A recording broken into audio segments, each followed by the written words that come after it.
Leo Knighton Tallarico, and it is October 7th, 2023, and we are in eclipse season now. The eclipse season started on the 29th of September. That was right at the full moon of Aries. So that wasn't the first eclipse. The actual first eclipse will be on the 14th of October. It'll be a solar eclipse, new moon. It'll be at 21 degrees of Libra. It'll be at 10:55 a.m. Pacific and 1:55 p.m. East Coast.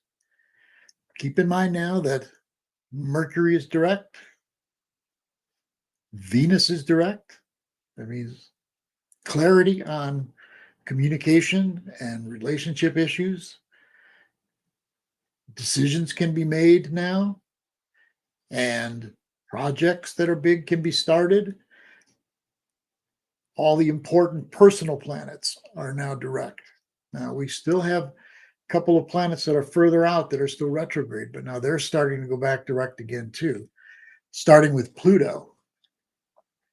Pluto will go back direct this week on the 10th of October. And 2 days before that, Mars will be squaring Pluto. You understand how intense that is. And then Mars, shortly thereafter, on the 11th, will actually enter Scorpio, Pluto's sign. So this is meant to be a pretty intense week, a pretty intense rest of the month, actually. Out in the world, something happened late last night, early today, Saturday. Palestinians from Gaza infiltrated and invaded Israel, southern Israel. They actually took hostages and have killed, which doesn't happen down there. They've killed over 250 Israelis, wounded like over 1,000. And it's way bigger than it's been ever down there between the Palestinians and the Israelis. Of course, the Israelis have fought back, and they've been bombing the strongholds of Hamas all day long. So this is something that's not going to go away right away. And it's also a part of the big transformation on our Earth. I'm talking to you about that for a while. Like, we have to be ready. We have to be centered, at peace, evolving our consciousness to be aligned with not what's going on in the world, but what we're moving into in an age of Aquarius. Really important now where we each put our consciousness. We need to be balanced. Right above me, the yin yang symbol. We want to be balanced between light and dark, yin and yang, male and female. That's important right now inside, to not be split and separated. Because if we're together on the inside, then we know how to do that on the outside. We know how to make peace with people, friends, relatives, our romantic relationships, our marriages. It's important now. So overall, we're also in the dark moon part of the lunar cycle. We went into the fourth quarter on Friday. And so the moon is getting darker and darker every day. And we'll have a turning point on that issue when we get to the new moon. The new moon that will be on the 14th. So you realize that on the day of a new moon, it's still dark outside. You don't see anything yet. Usually the next night. So in this case, like on the 15th, you'll start seeing a little bit of moon.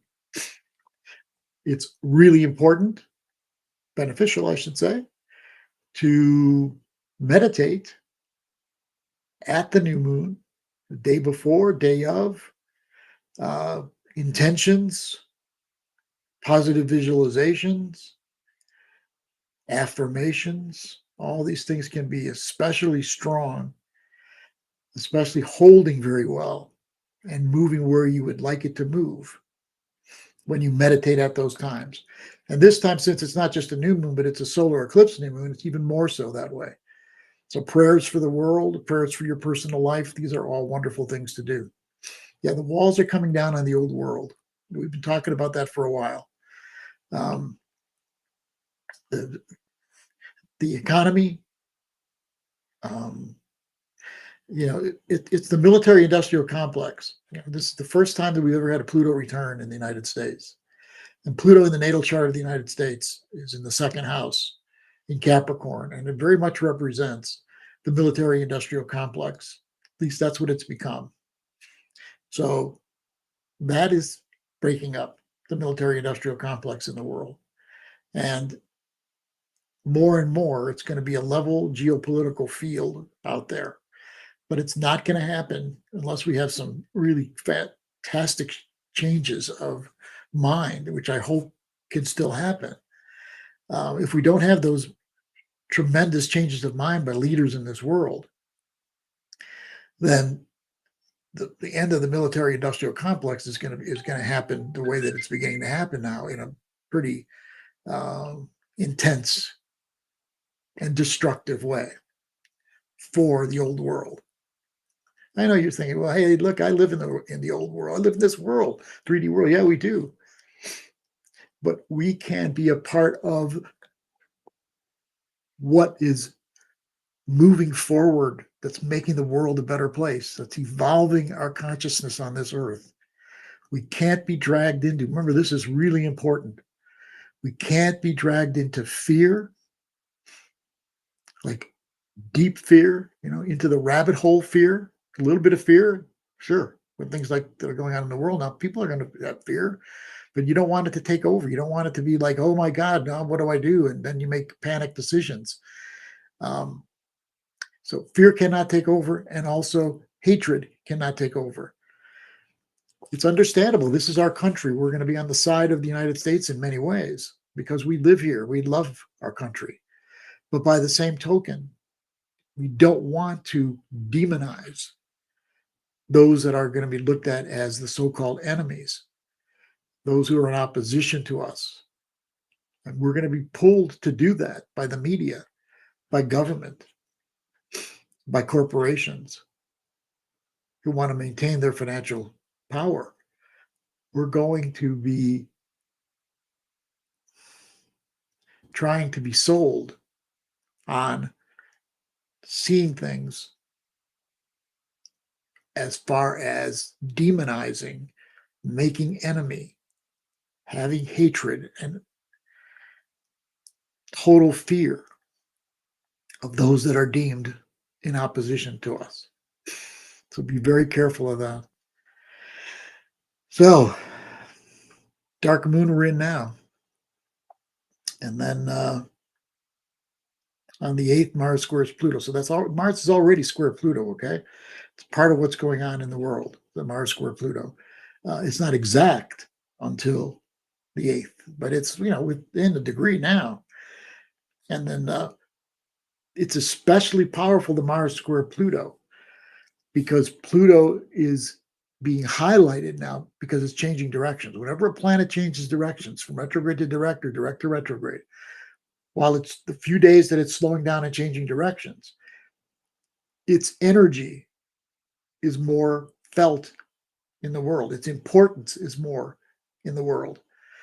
So Pluto changing directions from retrograde to direct on the 10th, Mars square Pluto on the 8th becomes even more powerful because of the fact that Pluto is changing directions.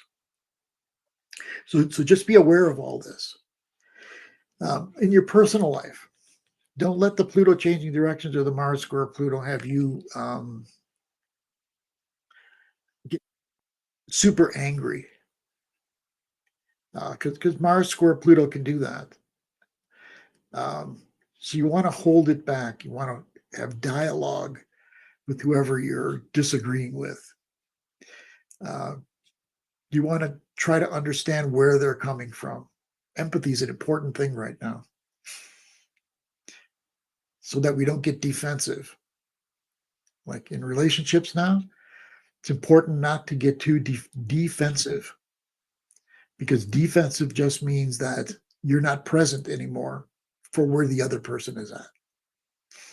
So keep your concentration on the empathy for the other person. Even if you're really angry, do your best to see where they're coming from.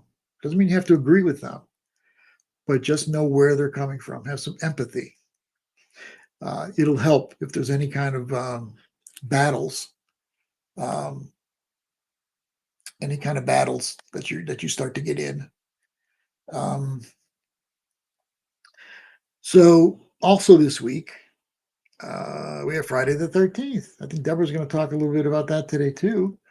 Let me just say a little bit about Friday the 13th. Hi to Judy Ann and to Christine. Good seeing you guys here right now, as usual.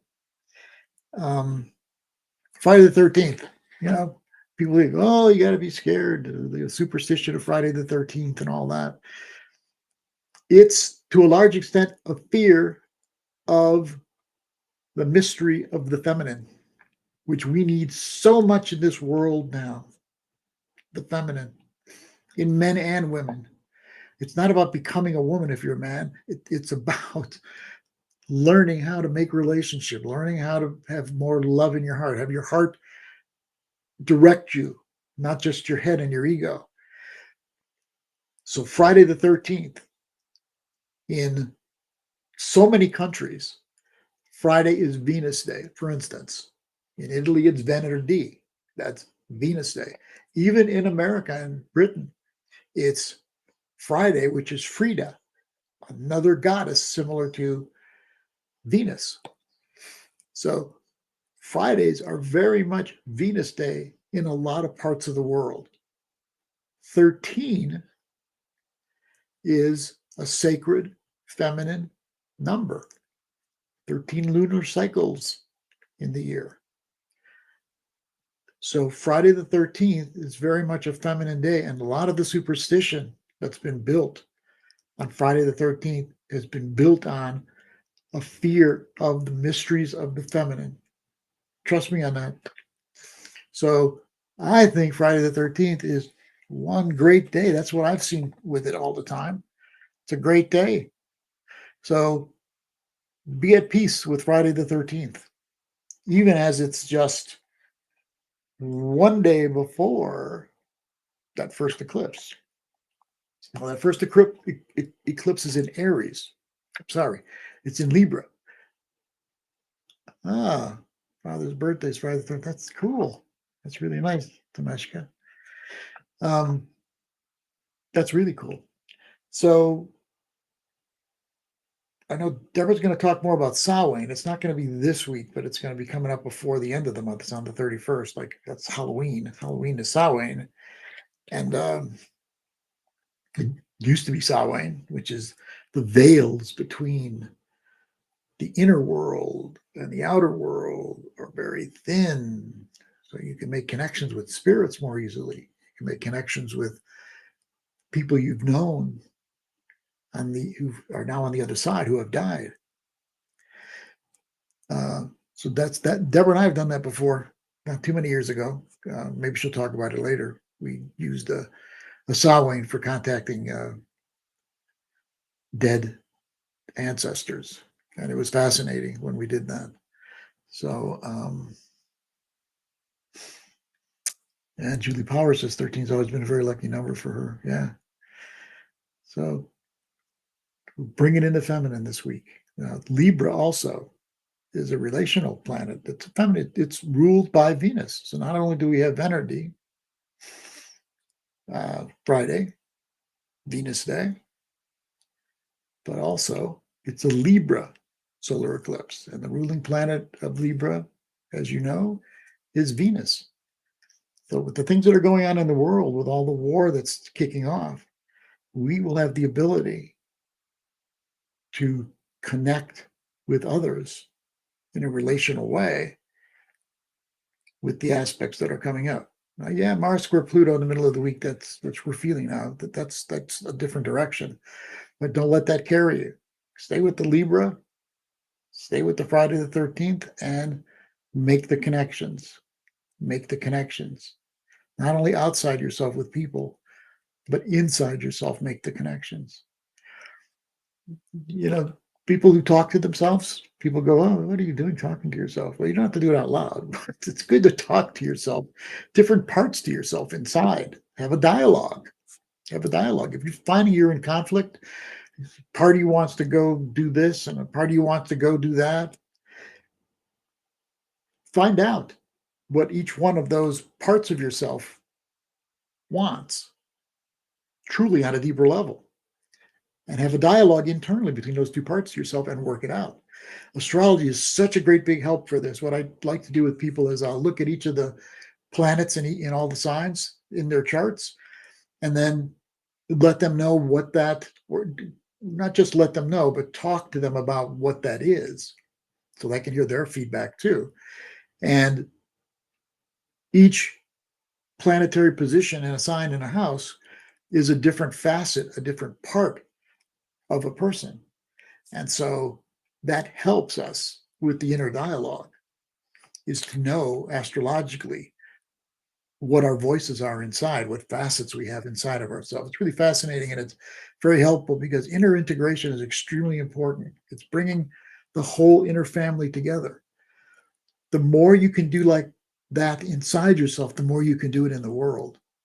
So if you can take your different parts to yourself, whether you use astrology or not, if you can take the different parts to yourself and get your whole family together, they can be arguing with each other.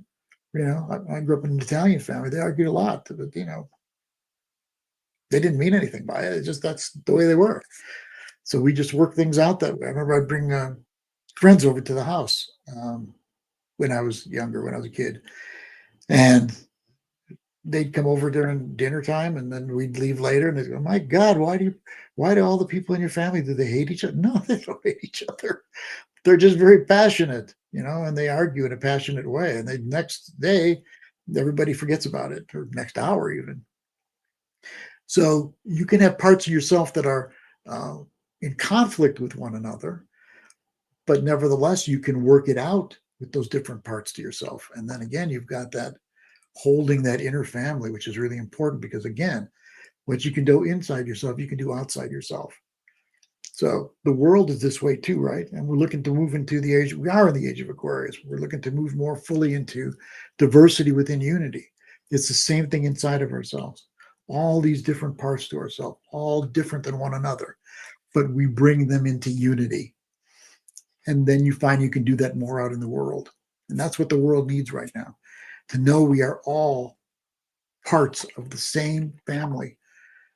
Russia, Ukraine, Israel, Palestinians, whatever it is. Of course, we're far from this now. I understand that.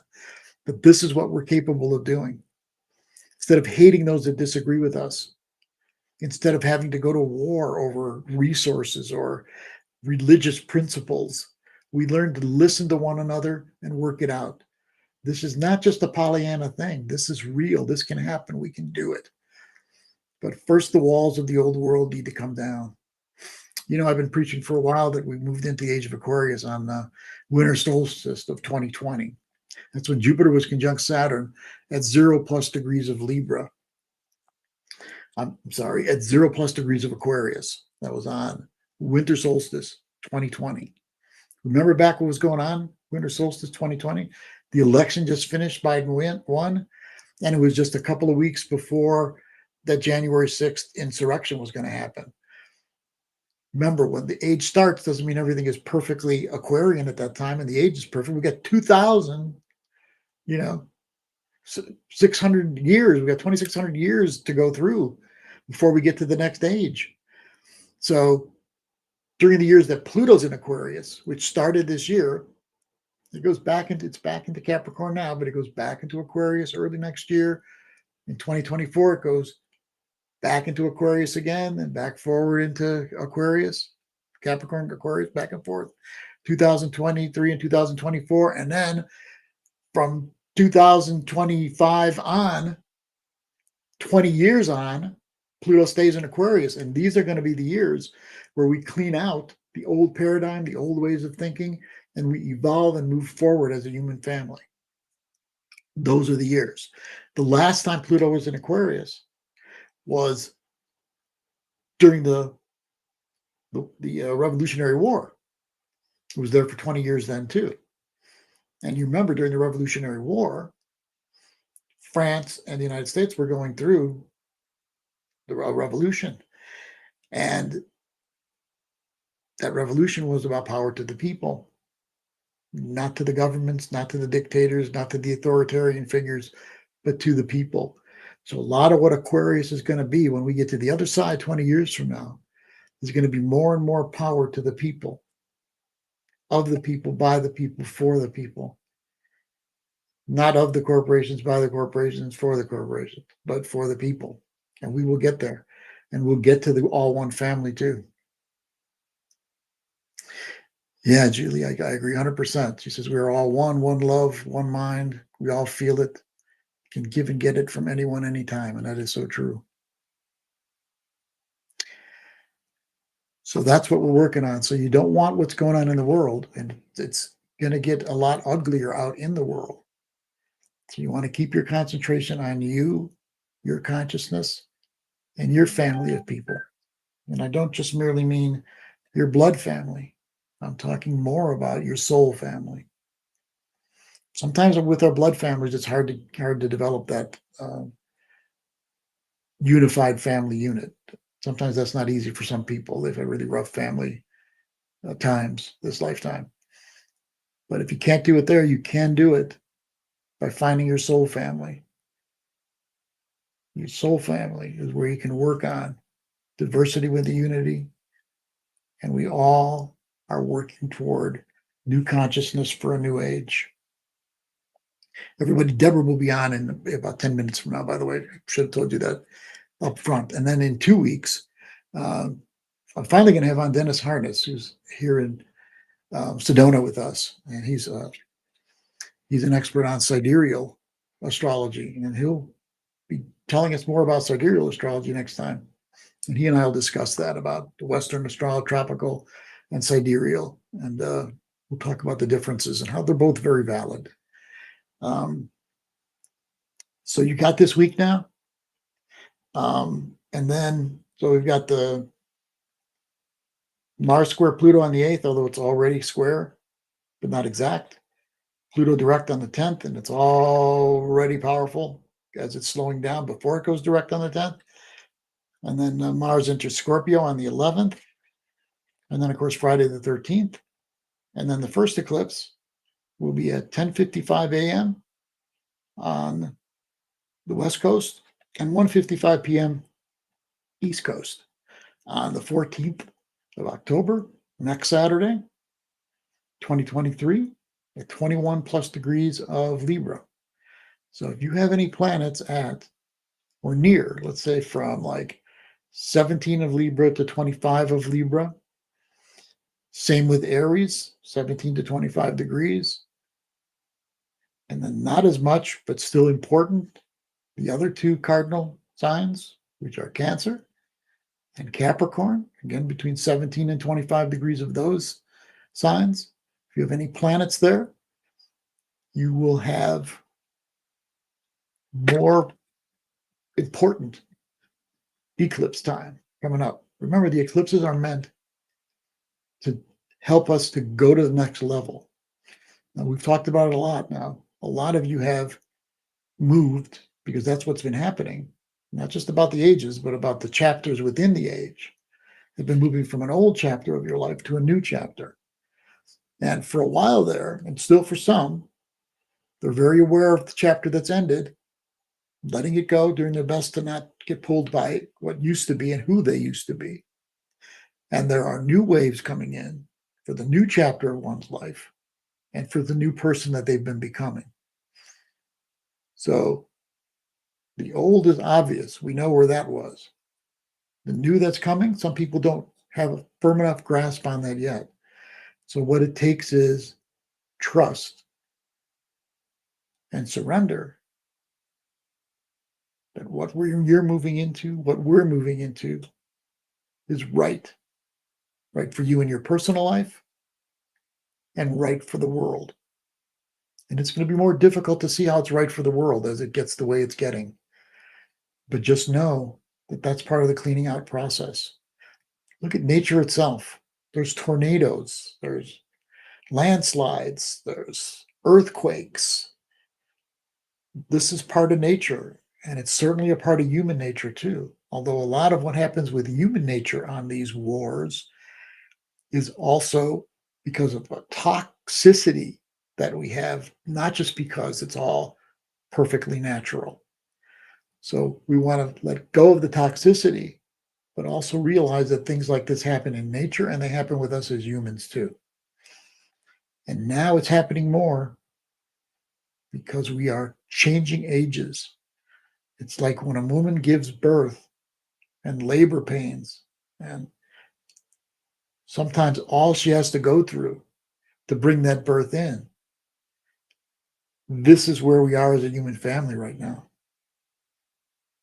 Big birth pains, birth pangs, moving into this new world. So, you know what's interesting too is that a couple of things. I'm giving it over to Deb. This is a Libra solar eclipse that's coming up on Saturday. Bibi Netanyahu, the president premier of Israel, was born on October 21st, 1949, at a solar eclipse, new moon in Libra. And now look how his life is right now. And you say to yourself, Libra, he seems so bellicose and warlike. His chart's more complicated than just that, which I'm not going to get into right now, but maybe we will moving forward another week. Remember, I've talked a lot about 28 degrees of fixed signs like Leo, Taurus, Scorpio, Aquarius, 28 degrees, because in August of 2017, there was a really important solar eclipse at 28 degrees of Leo. And a lot shifted then. Trump was just in power then. And he was strutting with the North Korean dictator back then.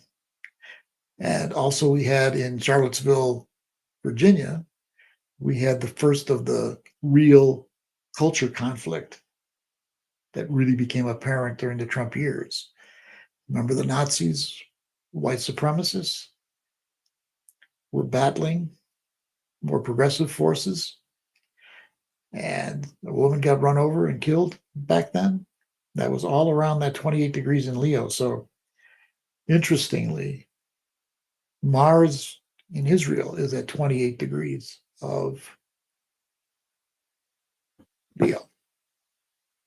And right now, today and yesterday, Venus is at 28 degrees of Leo. And Venus went retrograde at 28 degrees of Leo. So now it's gone full circle. It's gone back, going all the way down, early degrees of Leo, back up again. And now it's right where it started at 28 degrees of Leo, which is exactly where the Mars of Israel is, and exactly where that solar eclipse back in August of 2017 was. I mean, I do this every day for the last 40 years or so with astrology, and it's always fascinating. It's always magical. Always. I never lose that sense of, wow, how could that be that this happened exactly that way with that person? But that's the way it is. So let's see, anything else I want to talk to you about today? Yeah, next year there's a really important solar eclipse in April. I think it's April. I know it's April 8th, 2024. And it'll be a total solar eclipse in Aries. Remember, back in 2017, that Leo solar eclipse was total. And it traveled across the United States. Where these things travel has a lot to do with where the issues are going to be in the world. So it traveled across the United States from way up in the Northwest United States all the way down to Florida, kitty-cornered that way. This time, it's also going to travel across the United States next year, not these that are coming up this year. On the 8th of April, it's going to start down on the southwestern part of the United States and move all the way up to Maine. So we can look for the United States to be in the headlights of whatever that eclipse is going to be, the total solar eclipse next year in April. Of course, we'll talk more about that as we get closer to it. So I think we're just about ready. Deb, do you feel ready to come on? Can you hear me? You ready to come on? Yeah. Okay. So I'm going to leave you all now. I'll be back in 2 weeks. We'll have Dennis Harness as our guest in 2 weeks. And then in 4 weeks, we'll have a woman named Candace, who's an author, a book writer. And she does a lot of her writing of books based on the characters that she's been and witnessed in her past lives. So pretty fascinating. You'll find out more about her in 4 weeks from today. So I'm going to leave you now for Deborah, and maybe at the end, Deborah will bring us together, and I can say goodbye for today. So thank you, Julie, for your comments today. It's good to hear from you. And Christine, thank you for your comments. Temeshko, thank you. And Judy Ann. Those are the ones that have been writing during this. And I appreciate you getting involved with us. Thanks a lot. And now, Deborah, I think we're going to bring on Deborah right now. Hey, everybody. So Hi, good Deb. to be here. That was a great overview of what's going on, Leo. That was really wonderful. And I'm going to, tailgate on what you said today. Okay. That sounds good, Deb. Yeah. I'll leave the floor to you right now, and I'll come back at the end, okay? Okay, that sounds good. Take care. Thank you. So I'm so happy to see all of you today. And I'm also recording this on Zoom because I'm going to make it available on my YouTube channel soon. But this is a very powerful week, as Leo's already been talking about. And I'm going to just focus in some different ways than Leo did just now to talk about from some different perspectives this week. And hi, Julianne and Julie and Christine and everyone else who's listening now and who will listen later. So, as Leo said, this is a super potent week with the Mars-Pluto square and so much going on. And in the cycle of Venus, it's also very significant. And I'm going to, let's see where I'm going to start. So what I want to start with is starting right now. In fact, this morning and yesterday morning at 5:30 in the morning, I went outside to see the moon getting closer and closer to Venus. And it's just spectacular right now. Venus, the morning star Venus before dawn, is so bright in the sky. And right next to Venus is the star Regulus. And so they're almost conjunct, which is awesome too. And then you see the moon, and they're going to be getting closer and closer each day. So if you wake up tomorrow morning and the next 3 or 4 mornings, you're going to see them getting closer and closer together.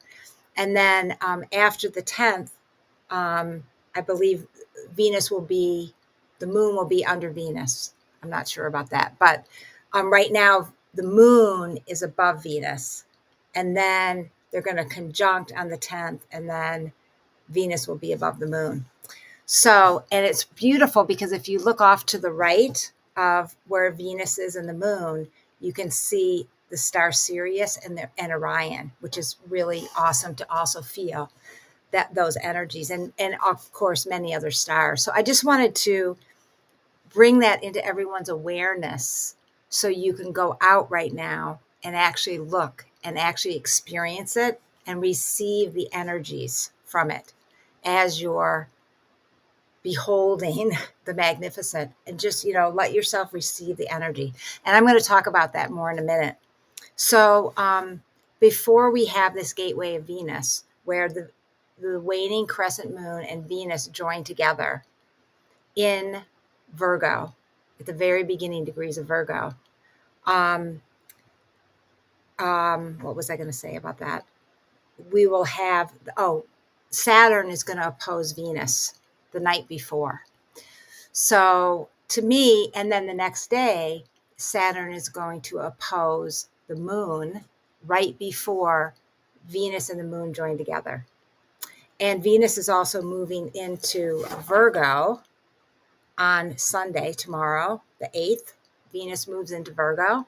The moon moves into Virgo on the 10th. So as many of you know, Venus has been in Leo for a really long time, since in July. And she went retrograde on July 22nd, but she's been in Leo for before that. I don't remember the date right now, but she's been in Leo for a few months.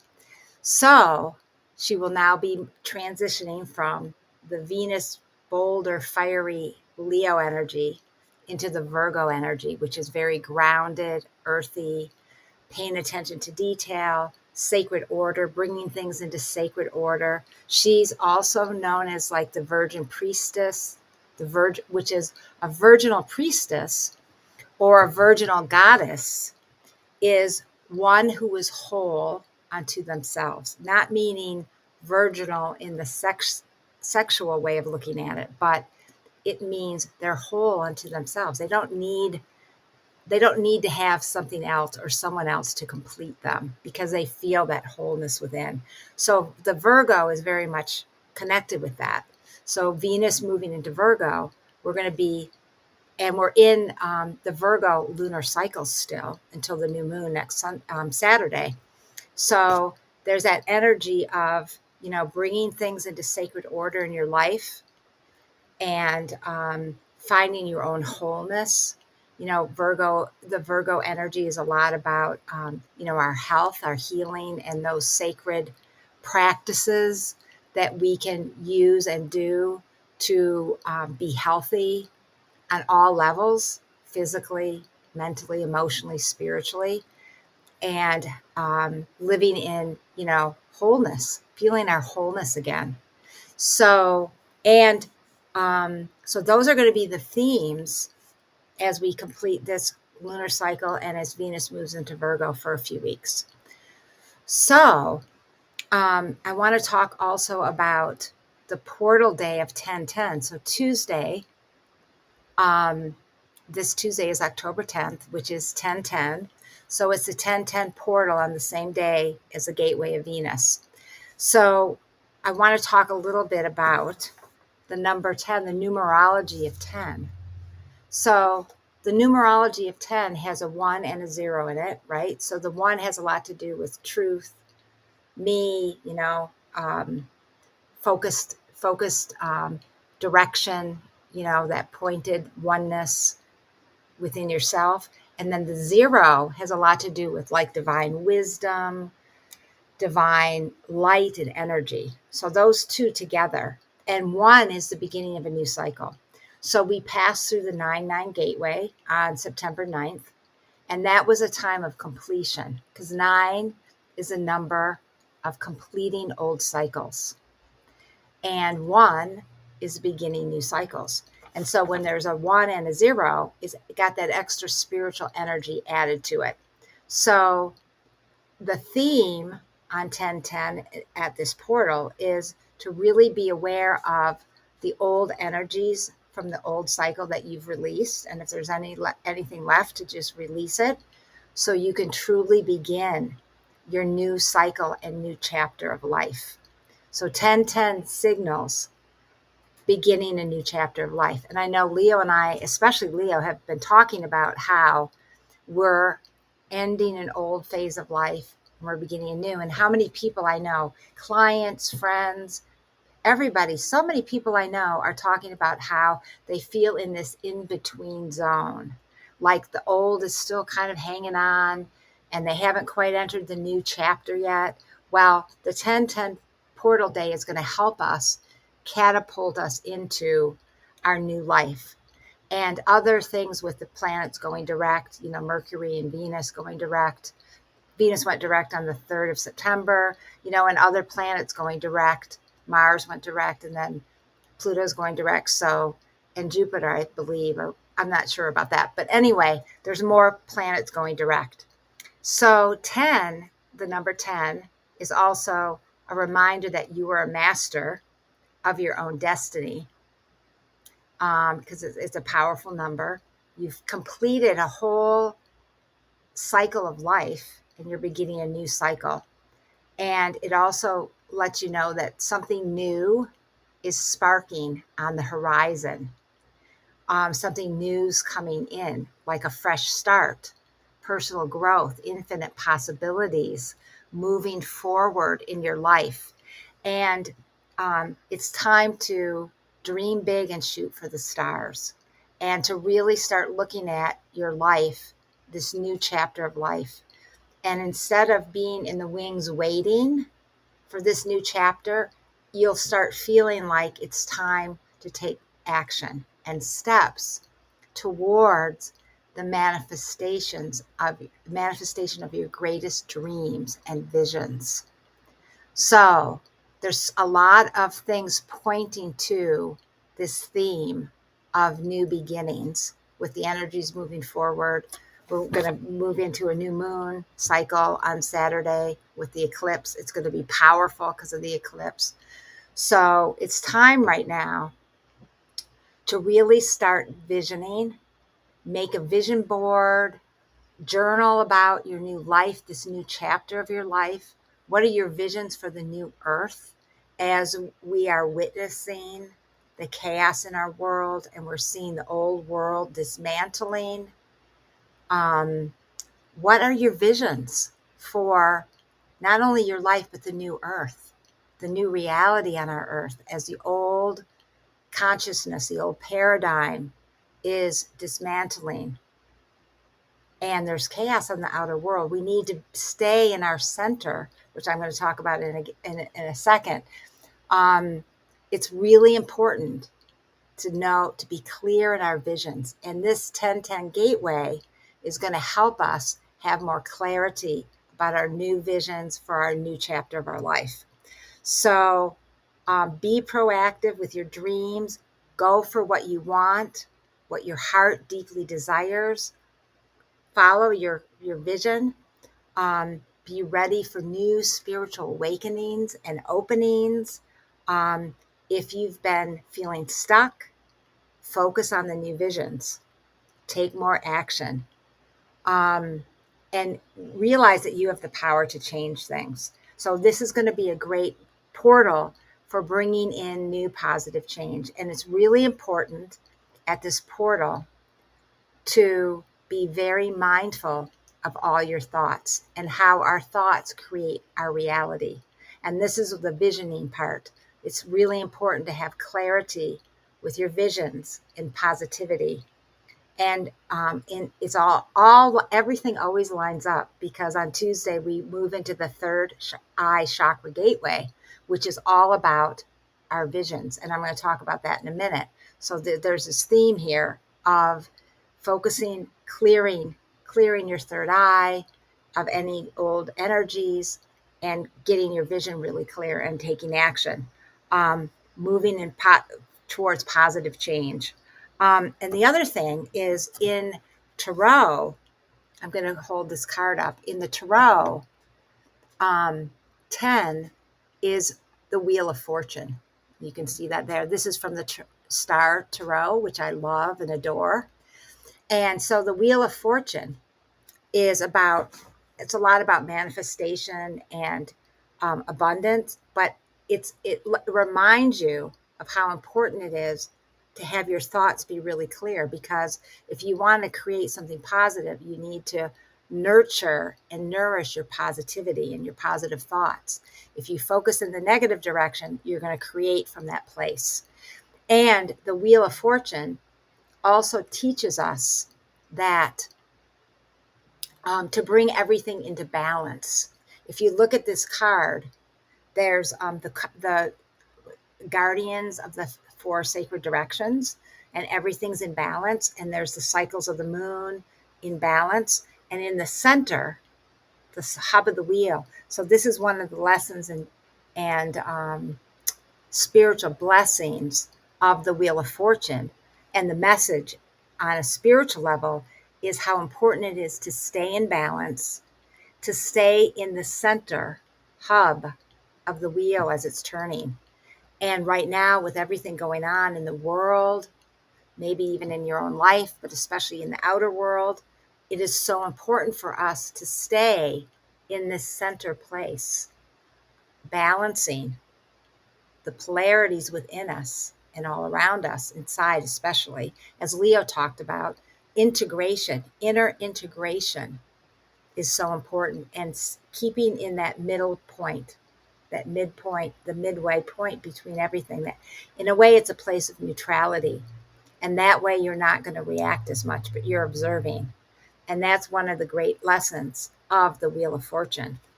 I also pulled another card, which I'll talk about later, that totally supports that card. So that's all I'm going to say about 1010 Portal, but it's going to be a powerful time for visioning and your new visions for your new life. And then that same day, so now I'm going to start talking about in the cycle of Venus, which I talk about often.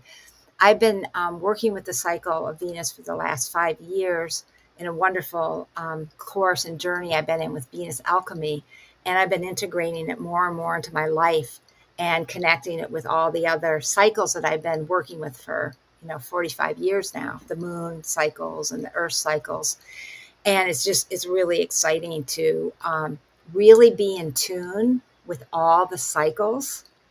And when you can be in tune with the cycles, you can live your life in a much more sacred way. And it's like you're one with the earth and the universe, the cosmos, the stars, the planets, the seasons of the earth. And it's a much more empowered way to live. And it also helps us to stay in balance with the earth and all the seasons and cycles, which is so important right now on our planet. So at 7:46 a.m. on Tuesday on 1010 in Pacific Daylight Time, 10:46 a.m. Eastern Daylight Time is the gateway of Venus, when the waning crescent moon that I've been talking about and Venus are going to be conjunct each other. If you wake up at 5:30, it'll be like 2 hours before. They're going to be really close. It's going to be awesome to see that. And so what is that? So the cycle of Venus. So the goddess Inanna, the ancient Sumerian goddess, is very much connected with the cycle of Venus. And so the cycle of Venus goes through these initiation points, you can call it, or gateways, where the crescent moon conjuncts Venus. So in the descent of Venus and Inanna, it's when the waning crescent moon conjuncts Venus, and then Venus goes into the underworld when she's with the sun for a couple months, 2 or 3 months, and then she rises up as the evening star, and she goes through her ascent gateways where she conjuncts the waxing crescent moon. So I just wanted to give a little foundation for that. So this gateway is the second gateway in Venus's descent since she entered her new cycle of Leo. It's a Leo goddess energy that's oversouling this whole Venus cycle for the next, for the whole 19-month cycle. So the next 17 or 18 months that we have left of the cycle. So this gateway on Tuesday morning here in the Pacific and East Coast in America time, when they come together, we're going to be initiating and activating the third eye chakra gateway. We started with the crown, we're going down as we're clearing. And the descent is always clearing and releasing. So Inanna at this gateway, she releases her staff of power. And at each gateway, she relinquishes something of her old identity, just like we're doing now on our planet. releasing the old energy so we can be reborn again. So the third eye chakra is, as many of you know, it's also called the Ajna chakra. The mantra for the chakra is Om, and it's very much connected to inner sight, seeing, like clairvoyance, visions. It's also insight. I love that connection of inner seeing and insight and that connection between those. It also has to do with our perceptions, all our old stories and belief systems we have, memories we have up here stored in our third eye. So at this gateway is an opportunity, and through the whole month, so this gateway will be for a whole month period of time until the next gateway. And so that whole month period of time is going to be an opportunity to clear, since it's a descent and it's a waning moon that is conjunct Venus. We're clearing the old programming, the old memories, and it could be past life memories of times where you shut your third eye down, where you maybe had a vision and something awful happened and you closed it down. So it's going to be a time to like release like self-doubt that you might have about your abilities, about your intuition. So the third eye is all about that intuition, perception, a memory, insight, inner sight, clairvoyance. So when we have the gateway, we're still in the crown chakra gateway, but when we get to the third eye, you can start meditating on that. Like, what am I releasing? What do I need to let go of the old stories that I keep telling myself? And since it's a Leo cycle, overlighting goddess energy, it's a lot about our self-esteem, our self-love, our sense of self, um, our heart, shining our heart light. So any ways you dimmed yourself or any of the ways that you discount your intuition at this gateway. So we're going to get the chance to clear all the old ways, all the old energies, the old veils, the old stories about, oh, I'm not intuitive, or all the self-doubts. Oh, I can't listen to my own intuition. All those kinds of things, all those old programming, stories, memories from past lives, memories from this life, anything you were told or learned in your third eye, in this place of perception and belief systems about yourself, because it's this Leo energy. What are the old beliefs and old stories you've been telling yourself about yourself for eons of time? It's time to clear it now at this gateway. Of course, it may take time and there's always layers, but we have this opportunity at this gateway to really start clearing away those energies. So it could also mean, clearing negative thought patterns, um, anything that shuts down your intuition, all those kinds of things. And some of the essential oils that are really good for the third eye chakra to anoint yourself with during this gateway are clary sage, which brings in clear vision, Melissa, which brings in the light. It brings light into your third eye. Frankincense helps release old thought patterns, negative thought patterns. Kabiba is another one which lifts the veils from our chakras. Sandalwood, which is really good for like meditation. So that's the other side of the third eye, is when you clear this old programming, the old limiting beliefs and stories about yourself and your intuition and your inner knowing and your ability to see things and have visions. It's a great time to have new visions as you clear these old. So you're going to have that opportunity to clear whatever's in the way so you can bring in those new fresh visions for your new life and for the new earth, for what is coming in the new golden age of Aquarius. So this is a perfect time to do that inner work, do the clearing, and release all these old belief systems, do ceremonies to release. So all week leading up to the eclipse, I know I don't have much time left, but leading up to eclipse is going to be the dark of the moon. So we go through the gateway. It's the dark of the moon, which is always a time to release old energies. So you might want to focus on your third eye and anything else that comes up that you're going to release. Do a ceremony. Write down all the old programming, stories, memories that you want to release. Do a burning ceremony, big fire ceremony, or go to the water and do a cleansing. Use these oils to anoint your third eye to help you with this process. And also the stones and crystals that are good for your third eye are lapis lazuli, azurite, moonstone. Let's see, there's other ones too. Kyanite. So a lot of the blue stones that are really good for the third eye. So you can also use those. And then you want to bring in new affirmations like, I trust and listen to my intuition. It's safe for me to see the truth. My spiritual vision is crystal clear. I'm connected to the divine source of the universe. I see the best in myself and others. I listen to my inner knowing.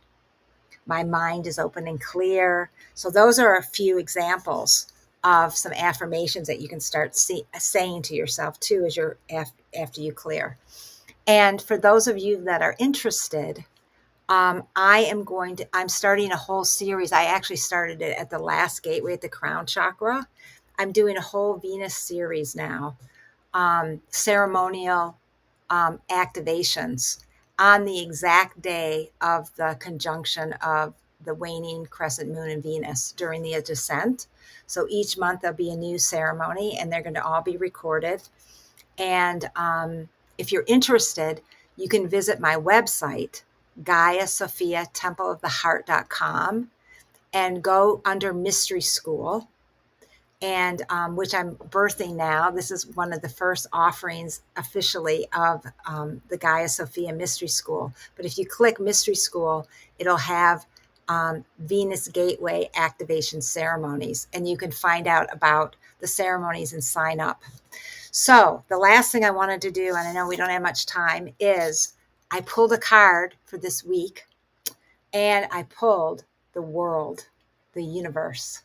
And as you can see, it's hard to see, but it's this woman holding the earth, and there's the universe around, and it's just a wonderful card. And the universe has to do with what Leo was talking about bringing everything into balance within you, integrating the opposites, masculine, feminine, light and dark, heaven and earth.